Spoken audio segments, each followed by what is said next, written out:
De sa naissance dans les années 30 en Algérie au succès international d'aujourd'hui, retour sur la saga Un brin secoué d'Orangina. Vous écoutez C'est pas nouveau, le podcast du particulier qui retrace l'histoire d'un produit iconique de notre quotidien.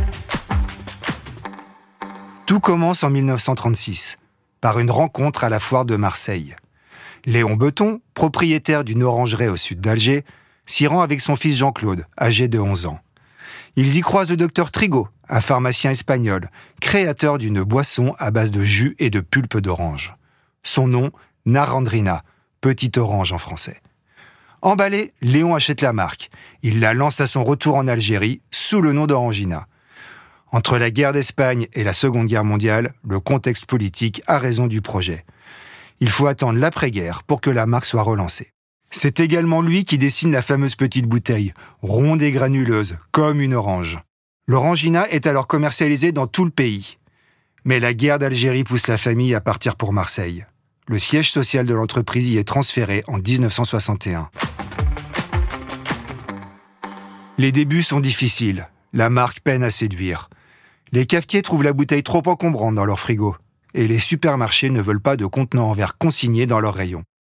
Qu'à cela ne tienne, Jean-Claude Beton innove et commercialise en 1976 la première canette de 33 centilitres. C'est la clé, toutes les portes s'ouvrent. La réussite d'Orangina dépasse rapidement les frontières françaises. La boisson s'appuie surtout sur une communication originale.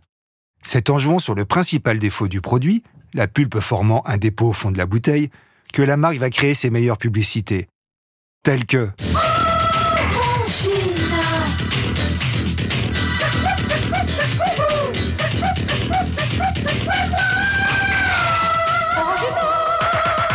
ou encore faut bien secouer. Orangina ! Sinon la pulpe, elle reste en bas. La réalisation des spots est confiée à de grands noms du cinéma, tels Jean-Jacques Hano, ou de la publicité, comme Jean-Paul Goude.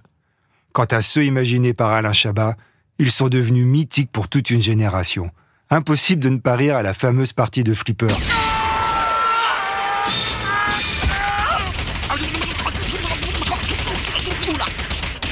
Comme aux danseurs de Sirtaki.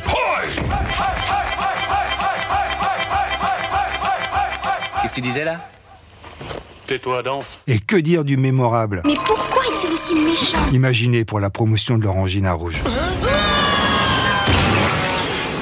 Le pauvre ! Entre-temps, l'entreprise a changé de main.